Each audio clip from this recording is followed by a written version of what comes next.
Okay, thank you for that presentation. Cassie and Emmanuel, have you got any questions or any things that you want to say you liked about the work and the idea? Cassie? I liked how they were taking like the key concepts into consideration.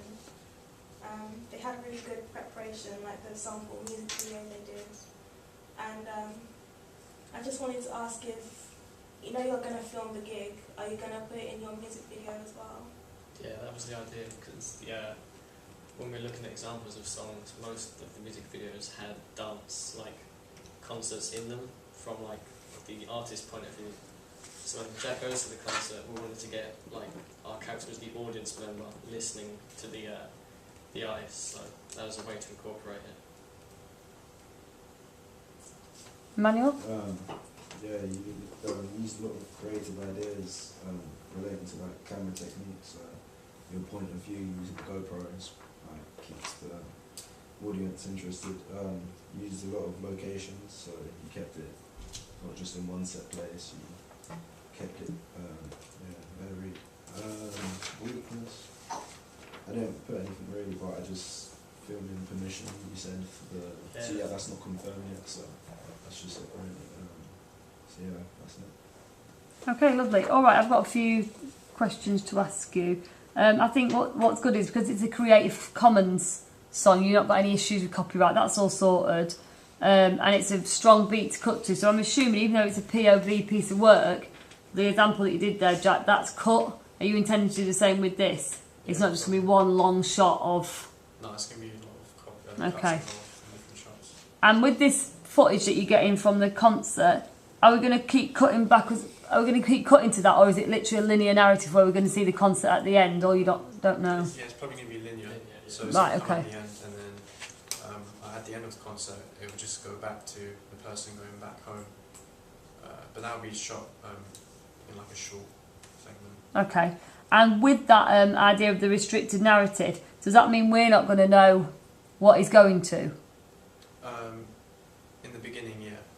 So and then it'll become a bit clearer as is. Because I think you need something, otherwise it could be like, oh, right, now we're in another bit of London. You need something that the audience is going to hook into. And what is he late for? Is it a date? Is it a job interview? You know, what is the thing? Technically is a date, sort of, isn't it? Yeah. Okay, right. So I think that'd be good, because I think that sort of sets a bit more. You talked a little bit there about with the character, basically you're not really going to see them. So how are you going to use the mise-en-scène to establish to the audience that the character is like them?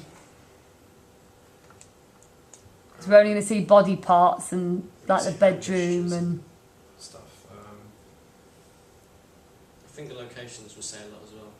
Like Camden Market is quite old, but it's quite rustic looking as well. So it gives like a grungy sort of look, like all the brickwork buildings and closely packed stores. okay. And I think maybe you want to think about costume as well, because you are going to see probably like trainers, or if they've got a cap on, or you know, things like that. So it's little clues you can give where the audience think, oh, this person is like me. Unless the other thing you could do is make quite an interesting twist and have it so the person is actually like me, which would actually make it quite an interesting video. But I don't know how you do that, because that means you have to have an old person go around with you all day, which is maybe not as appealing. One thing that you don't really talk about is how this idea is going to link to your digipack and your magazine advert.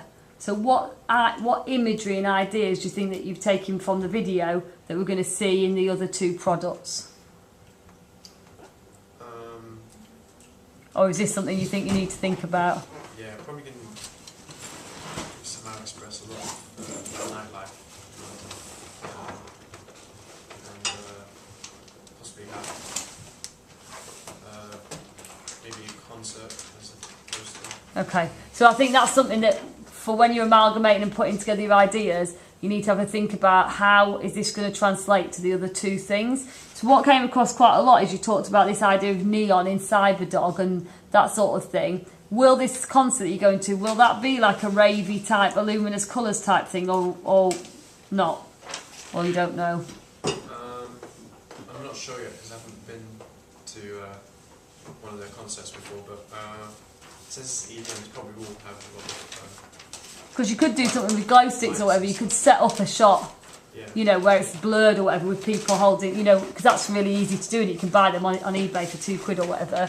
Also, there's a festival that's happening in Barking and Dagenham. It's not until the end of November, but it's called the Glow Festival, and it's all light stuff. So it's got like a fire garden, it's got like art installations that are made out of flames and light and neon. So it might be that you could use that as a third bit of filming or photography if you need to have some extra footage or stuff. You can put it in there because you won't know that it's in Barking and Dagenham because obviously it'll be dark. They'll just have the light in.